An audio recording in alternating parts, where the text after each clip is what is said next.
Hi, I'm Conrad Stoesz, and I'm the archivist at the Mennonite Heritage Archives in Winnipeg, Manitoba, Canada. Welcome to our facility. We've been collecting the Mennonite stories since 1933, and thanks to Peter W. Entz, this building was built in 1978. Peter Entz was approached by a church leader who said, "Peter, we need to have an archive, a facility to house our important documents. Would you, as a businessman, be willing to help with that project?" And Peter Entz said, "I need to consult." So he consulted with his family, he consulted with his church. Was this a good use, an appropriate use of money? And after that consultation process, Peter W. Entz spearheaded the fundraising project and gave the lion's share of the money for this building. So since 1978, we've been in this building. And at that time, it became an inter-Mennonite facility. And so we have materials from a wide range of people and Mennonite groups. Sommerfeld, Old Colony, General Conference, EMC, EMMC. We are an inter-Mennonite facility, and we serve a wide variety of people. Our strength has been the Dutch-German stream of Mennonites that have moved from Prussia to Russia, Canada, and Latin America. That's been our strength. Our program is supported in 4 ways. The Centre for Transnational Mennonite Studies, Mennonite Church Canada, and Canadian Mennonite University all support the program here. And the 4th partner is you, our constituency, who helps fund the archives. We're situated here on the CMU campus, and we get in a lot of people. We respond to over 100 requests for information each month. And that can be people doing family history, genealogy, people making a documentary, journalists, lawyers, scholars, students, all come to the archives looking for answers to important questions. And today, I want to talk a little bit about what we have here in the archives. And I really enjoy my job because my job is all about stories. And each piece of paper, each thing we have in the archive tells a story. If you were to stack all the paper on top of each other that we have in the vault, it would be over 600 meters of records. That's over half a kilometer. That's higher than the CN Tower. We have about 40,000 photographs. We have 6,000 hours of audio. So that's a lot of material that we have. And I really enjoy helping people find information in that material, adding to the material, and telling stories from that material about the Mennonite experience in Prussia, Russia, Canada, and Latin America.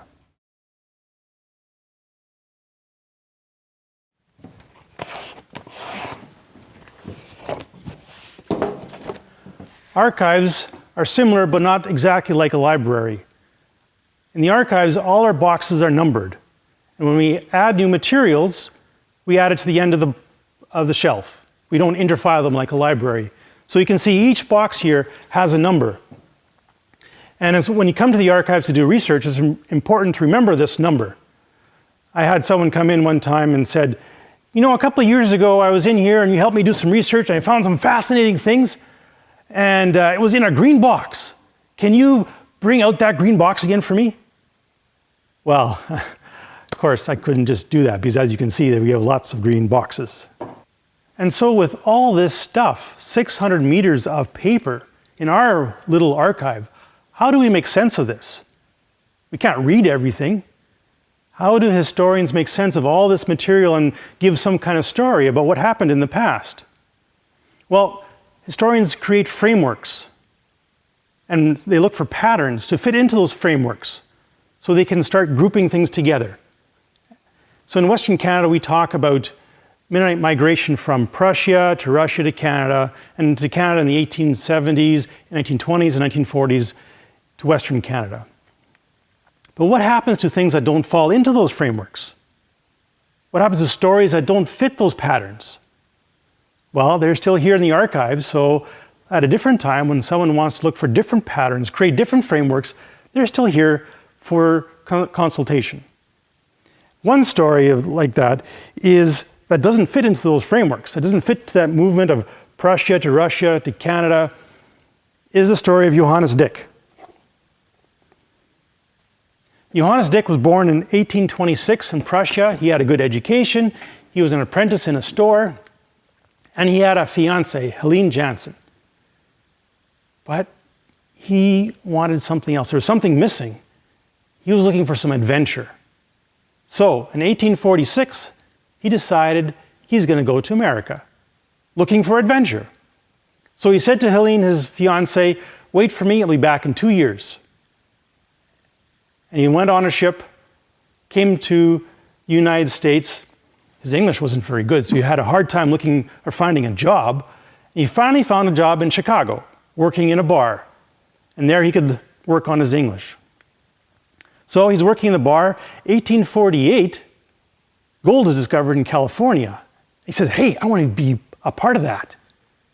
And so he joins the gold rush in California. He meets Kit Carson and he talks about all these things that he's experiencing. And he's mining gold in California. And after a few years, he decides to go on home. Him and his friends are ambushed.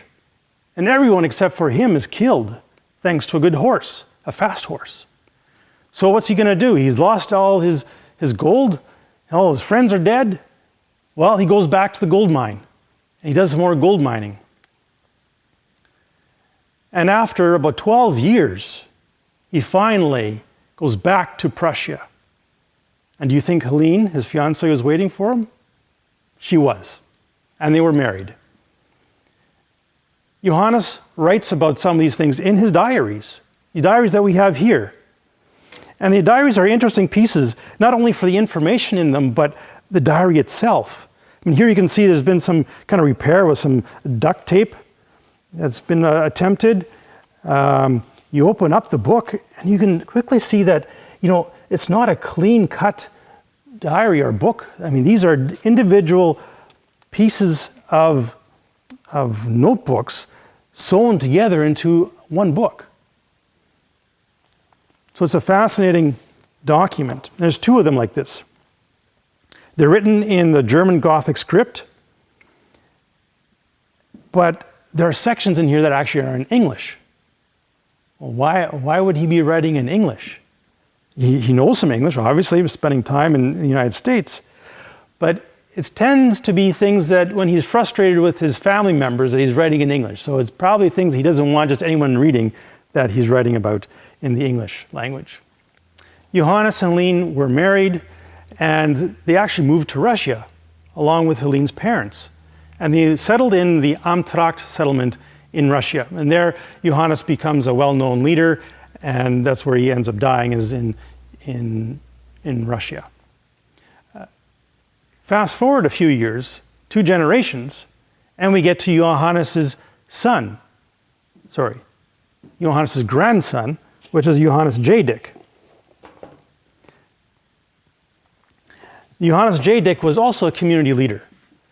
And in the Russian Revolution times in the early 1900s, he was an important leader in their community. He was chosen to go to a regional meeting. And Johannes Dick talks about going to this regional meeting and being in this large building. And someone who he calls the president called the meeting to order with all these seemingly hundreds of people in this room.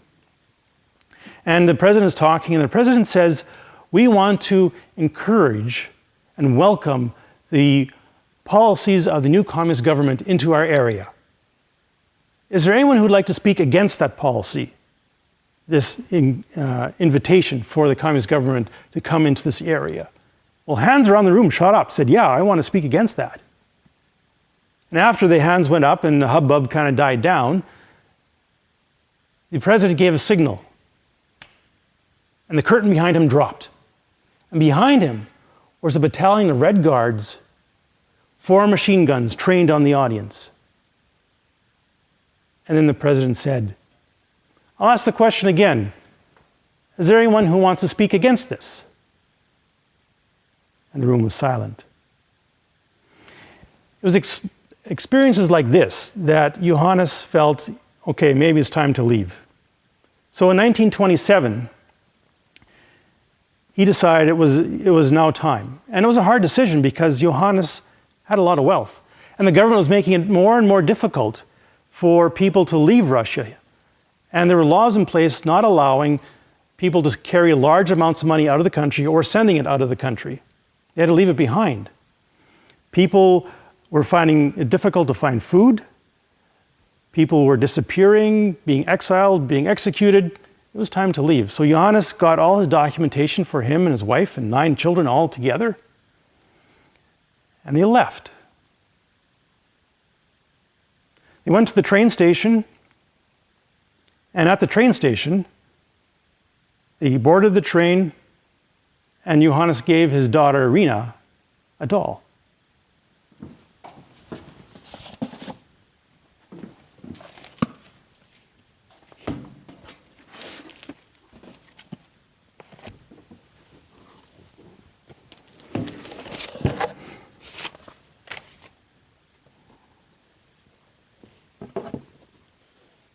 This doll.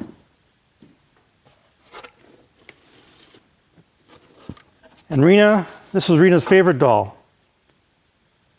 She loved playing with it. The officials on the train were a little suspicious of this Dick family. Maybe they knew them from before, I don't know. But at the border, they tipped off the border guard saying, this Dick family, we're kind of suspicious about them. You should check them out. So they were ordered off the train. And the boys were sent into one room, and the girls were sent into another room. And Rena left the doll in the waiting room under the bench. She was 3 or 4 years old. And they were asked to take off all their clothes, and their belongings were searched. The officials were looking for money sewn into the linings of the clothing, or other places that money could be hidden. So they were strip searched. And the officials grudgingly had to say, okay, we don't find anything out of the ordinary here. You can go on your way. So the family met again in the waiting room. Rena got the doll from underneath the bench, and they're back on the train on their way to Canada. It was only sometime later, when Johannes felt safe, after they had crossed the border, did Johannes tell the family what he had done. He had taken the doll and stuffed it with high currency American and British money. Stuffed it inside the doll, closed it up again, and didn't tell anyone what he had done. And with that, the family was able to buy a farm and buy machinery, even a car, when they settled in Saskatchewan. I love this story because of the questions it asks. Now, is this a story about a clever man who fooled the evil Russian officials? Or is this a story about a greedy man who put him, his family, and the whole immigration movement at risk? What would have happened if he had been found out? They would have found the doll, they would have found the money. What would have happened to him and his family? Maybe even the whole trainload. So, I don't know the answer to that question. Is this a man who was greedy or clever? But it shows that history is complicated. The history is so interesting as well. So at the archives, we have a variety of different kinds of materials. This is a financial ledger from a store that operated in Manitoba in the late 1800s. Diaries we've talked about, letters, photographs, correspondence, postcards, films, audio interviews. There's all kinds of materials that we have in the archives. Dried plants. Being on the Canadian Mennonite University campus, one of the groups of people who come to the archives is students. And they come for different reasons. They come for music history, they come for how books are made, or for Mennonite history, or for their own personal research. One book we have here is quite unique. It comes from Spain. It's a large book that is a music book, and it's all printed on animal skin. And the students come and interact with this book. They talk about the history of music, they talk about how books are made, and a tune in the book is still found in our Mennonite hymnal, even though the book itself is not a Mennonite book, but is used as a teaching tool in many different ways here at the university. So this book was made, we think, somewhere in the 1500s or 1600s. The reason why this is so big is that it was put on an easel, and then people would gather in a semicircle around it to sing out of it. That's why it's so big. And this part here is, again, reinforcing the bottom, because that's the part that's always scraping and sitting on that easel.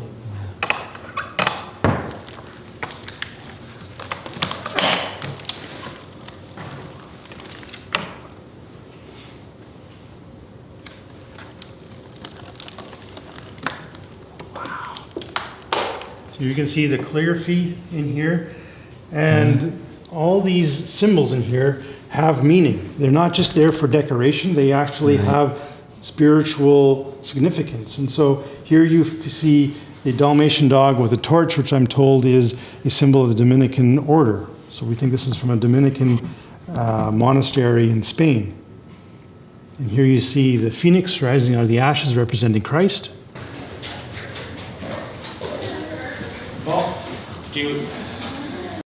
Look at this, eh? Yeah. This is like ironclad, literally. So this is very much a working book. These bosses, these things are to protect the book, right? And so it's got this, I mean, you know, you can start, like the construction of the book is so apparent here, right? So we'll just gently open this thing up. And I can, this should be good to load it onto these books. Again, books are supporting books. Wow. Nice. All right. So, again, see what you can see. You've got Psalm, and it says Veni, which is the opening of Psalm 95. Veni.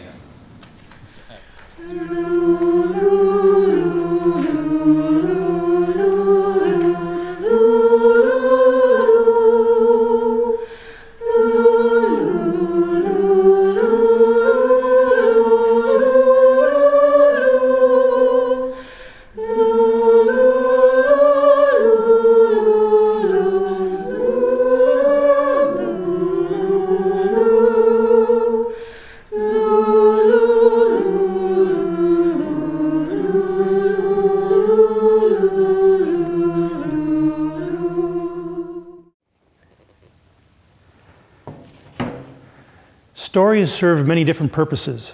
Some are just interesting, some are informative, some are funny. But stories also have a significant amount of power.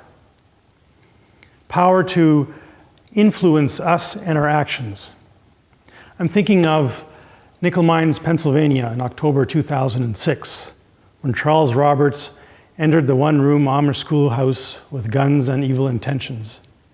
He let the boys go, leaving the girls in the school, and he shot them at point-blank range and then shot himself. That violence happened is nothing new. Every day on the news we hear about violence happening, people dying, these sad stories. But there was something unique about this story. It was the way that the Amish responded, and responded with forgiveness. And that story of forgiveness went around the world like lightning. People picked up that story and listened because this was different. Half the people at Charles Roberts' funeral were Amish.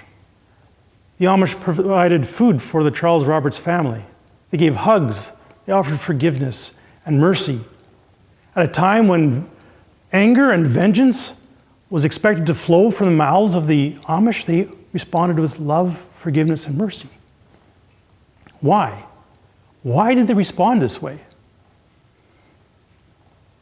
The answer is complicated, but part of the answer has to do with story. When an Amish woman was asked this question, why they forgave, she said, well, every Sunday in church, the story of their martyrs are mentioned. The story of the martyrs, people who died for their faith, who forgave their captors 400 years ago. So the Amish have been steeped in this story of their martyrs, of their spiritual ancestors, and how they dealt with difficult situations. And now, 400 years later, those same stories were influencing the Amish in how to respond with forgiveness, just like their ancestors had.